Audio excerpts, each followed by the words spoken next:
SIR এর খসড়া তালিকায় নাম থাকা সত্ত্বেও সাধারণ মানুষকে হিয়ারিং এর জন্য ডেকে বিভ্রান্ত করা হচ্ছে। এই অভিযোগকে সামনে রেখে শনিবার বিক্ষোভে শামিল হন ইলামবাজারের সাধারণ কিছু মানুষ। ইলামবাজারে 14 নম্বর রাজ্য সড়ক অবরোধ করে বিক্ষোভ দেখান স্থানীয় বাসিন্দারা। রাস্তা অবরোধের জেরে যান চলাচল ব্যাহত হয়। বিক্ষোভকারীদের অভিযোগ, এসআইআর সংক্রান্ত হিয়ারিং এ কোনো ডকুমেন্ট প্রয়োজন এবং কোনগুলি প্রয়োজন নয় সে বিষয়ে নির্বাচন কমিশনের পক্ষ থেকে এখনো পর্যন্ত কোনো স্পষ্ট নির্দেশিকা দেওয়া হয়নি। এর ফলে সাধারণ মানুষ চরম অনিশ্চয়তার মধ্যে পড়ছেন এবং হয়রানির শিকার হচ্ছেন। আমাদের জমায়েত হওয়ার কারণ হচ্ছে বর্তমানে কেন্দ্র সরকার যে প্রক্রিয়ায় নির্বাচন কমিশন এসআইআর করবে বলেছিল সেই প্রক্রিয়ায় এসআইআর হচ্ছে না। বর্তমানে আমাদেরকে বলা হয়েছিল 2002 সালে যদি বাবা মায়ের ভোটার লিস্টের নাম থাকে তাহলে তারা এই দেশের নাগরিক বলে প্রমাণ হবে।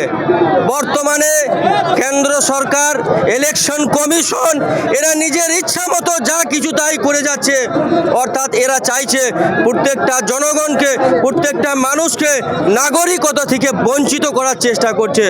অর্থাৎ আমরা যে প্রক্রিয়া এসআইআর হচ্ছে এই এসআইআরকে আমরা মানতে চাই না।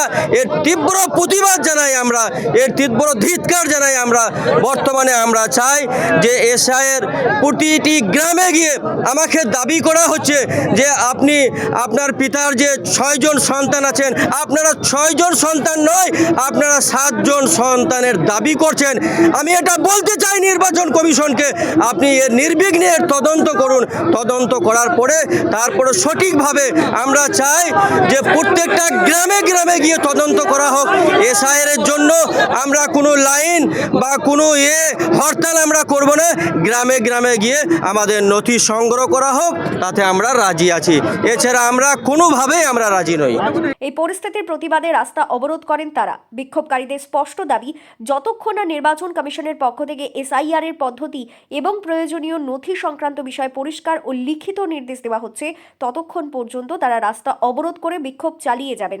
পরিস্থিতি এমন জায়গায় পৌঁছয় যে ঘটনাস্থলে আসেন ইলামবাজারের বিডিও। তিনি বিক্ষোভকারীদের সঙ্গে দীর্ঘক্ষণ কথা বললেও অবরোধ তোলা সম্ভব হয়নি। কেন জবাব না না কেন জবাব দেবেন না?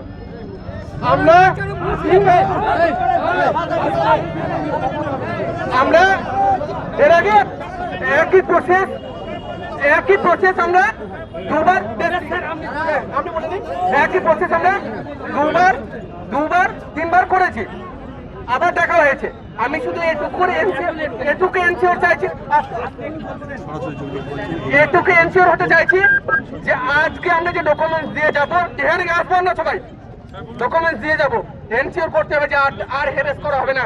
আমার স্কুল ছেড়ে আমাকে আসতে হয়েছে, আমি কতদিন ছুটি পাবো?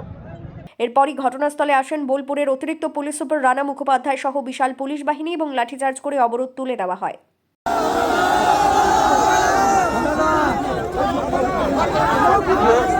উত্তেজিত হবেন না, সবসময় আপনাদের রাস্তা ছেড়ে কথা বলবে, রাস্তা ছাড়ো,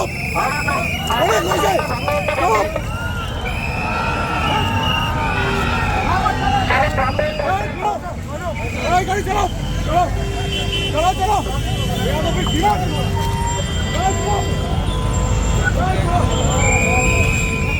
ট্রাফিক নর্মাল হয়ে গেছে, লোকজন যাতায়াত করছে, গাড়ি সব ছেড়ে দেওয়া হয়েছে।